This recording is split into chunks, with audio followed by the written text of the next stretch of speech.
नमस्कार. आज आपण करणार आहोत गवारीची भाजी.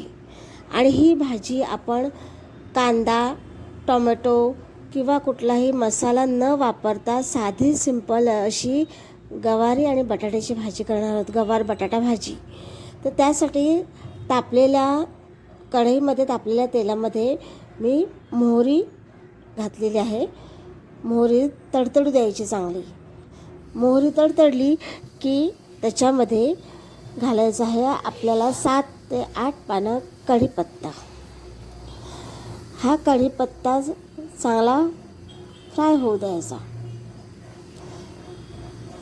आता आपला मोहरी तडतडून झालेली आहे, कढीपत्तासुद्धा घालून झालेला आहे. आता याच्यामध्ये मी 3 हिरव्या मिरच्या कापून टाकलेल्या आहेत.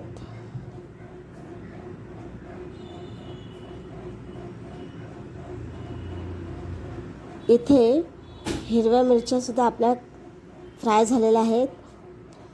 ह्याच्यामध्ये ना ज्यावेळेस आपण कुठलाही मसाला वापरणार नाही आहोत, तर इथे आपण हिंगाचा वापर जास्त करणार आहोत. हे पहा, इथे मी हिंग घेतलेलं आहे. बघा, हिंगाचा इथे वापर जास्त झालेला आहे. म्हणजेच ही भाजी आपल्याला फक्त हिंग, हळद, मोहरी, कढीपत्ता आणि मिरची यामध्येच आपण बनवणार आहोत. यामध्ये आपण कुठलाही कांदा घातलेला नाही आहे, टोमॅटो घालणार नाही आहोत. हे बघा, इथे घातलेल्या त्या बटाट्याच्या फोडी. एक बटाटा मध्यम आकाराचा बटाटा घेतला आहे, त्याचे साले काढलेले आहेत आणि त्याच्या मध्यम फोडी केलेल्या आहेत. यासुद्धा आपल्याला तेलामध्ये फ्राय करून घ्यायचं मिरचीसोबत, या फोडणीसोबत.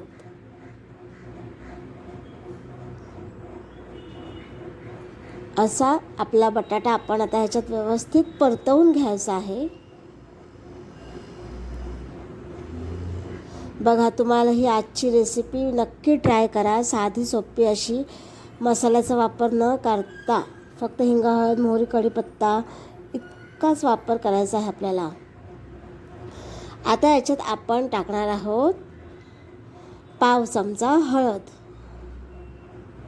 ही घातली आपण हळद.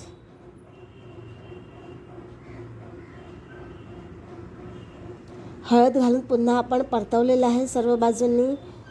आता याच्यात आपण ही गवार आहे, ही गवार आपण धुवून घेतलेली आहे आणि त्याच्यात आपण गवारी ॲड करत आहोत.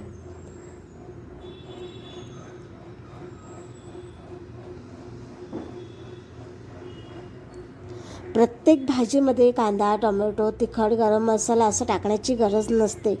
फक्त हिंग, हळद, मोहरीमध्ये सुद्धा भाजी छान होऊ शकते, उत्तम स्वादिष्ट होऊ शकते. अशा पद्धतीने ही गवारची भाजी नक्की ट्राय करा. आता बघा, सगळं आपलं ॲड झालेलं आहे आणि ही भाजी आपण व्यवस्थित तेलामध्ये सुद्धा परतवून घेणार आहोत. ह्याच्यावर मी ठेवलेला आहे गरम पाण्याचा ताट. हे बघा, आता इथे 5 मिनटं गरम पाण्याचं ताट ठेवल्यावर सुद्धा भाजी बघा किती छान परतवली आहे. पाणी ह्याच्यात ॲड करायचं नाही. आपल्याला ही भाजी वाफेवर शिजवायची आहे. आपण ही भाजी कुकरमध्ये सुद्धा शिजवून घेतलेली नाही आहे, पाण्यात शिजवून घेतलेली नाही आहे. ही भाजी आपण घेतली आहे फक्त वाफेवर. आता याच्यात आपण मीठ ॲड केलं. तुम्हाला माझी रेसिपी आवडली असल्यास लाईक करा, शेअर करा आणि आपल्या चॅनलला सबस्क्राईब करा. हे बघा, मी ह्याच्यामध्ये पाणी ॲड केलेलं नाही, हे वाफेचंच पाणी आहे आणि आपण मीठ घातले त्याचं पाणी आहे.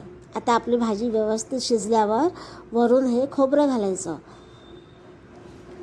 ओलं खोबरं, बारीक किसलेलं ओलं खोबरं आपण ॲड केलेलं आहे.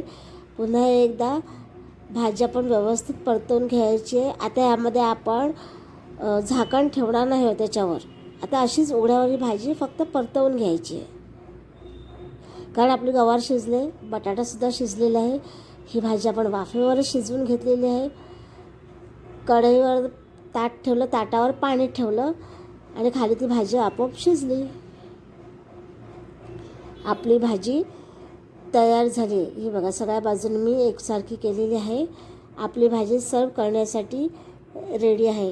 रेसिपी आवडली लाईक करा आणि माझी रेसिपी संपूर्ण पाहिल्याबद्दल तुमचे धन्यवाद. थँक्यू. बघा आपली भाजी किती छान दिसते आणि चवही एकदम उत्तम आहे. कुठलाही मसाला नाही, गरम मसाला नाही, लाल तिखट नाही, कांदा नाही, टोमॅटो नाही, साधी सोपी सुटसुटीत हिंग, हळद, मोहरी, कढीपत्त्याची फोडणी, मिरची बस आणि बटाटा. चला टाटा, बाय बाय.